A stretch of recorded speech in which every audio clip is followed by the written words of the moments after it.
जीवन के सभी पापों में से मुक्त कराने वाला हमारा चतुर्थ ज्योतिर्लिंग ओमकारेश्वर महादेव है।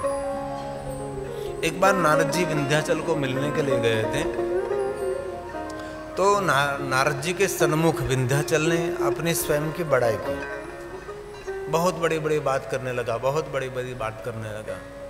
तब नारद जी समझ गए कि विंध्याचल के बातों में थोड़ी अहंकार दिखाई देता है, इसलिए नारद जी कुछ बोले नहीं, और अहंकारी लोगों के सामने कभी बोलना नहीं चाहिए, चुप रहने हमारा हित है।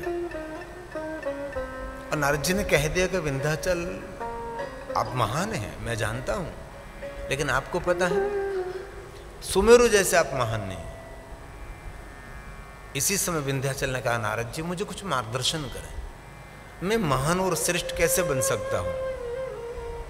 नारद जी ने कहा कि विंध्याचल महानता तो महादेव की साधना से मिलेगी आपको, इसलिए नर्मदा के तट पर बैठकर ओमकार क्षेत्र में और मंदतापुरम में जाकर अब भगवान महादेव का आराधन करें। नारद जी ने सुंदर मार्गदर्शन किया और विंध्याचल मंदतापुरम में गया, माता नर्मदा के तट पर बैठकर कठिन उपासना साधना की और महादेव को प्रसन्न किया और प्रकट भी किया। और हाथ जोड़कर कहा, भगवान आपका दर्शन हुआ, जो मांगने की इच्छा थी अभी सब पूर्ण हो गए। एक शिव जी के दर्शन की विशेष महिमा है, जिनको महादेव मिले हैं उसने कुछ भी मांगा नहीं। भगवान महादेव जब राम जी को मिले थे तब राम जी को कहा कि प्रभु राम कुछ मांगो आप।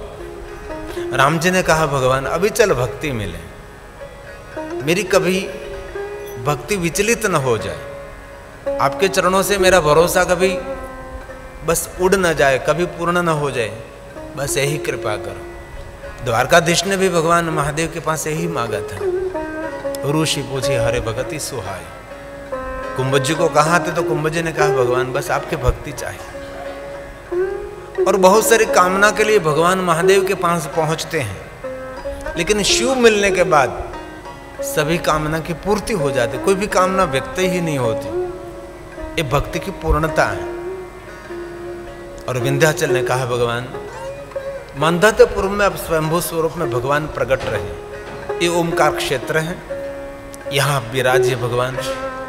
जो आपका कोई दर्शन करेंगे उसका सर्व मंगल होगा, जगत हित के लिए, लोक कल्याण के लिए आप मंदतापुरम में ही स्थित हो जाइए। और ये विंध्याचल की प्रार्थना से भगवान स्वयं मंदतापुरम में, एक तरफ माता कावेरी है, एक तरफ माता नर्मदा है, बीच में एक सुंदर तीर्थ है मंदतापुरम में।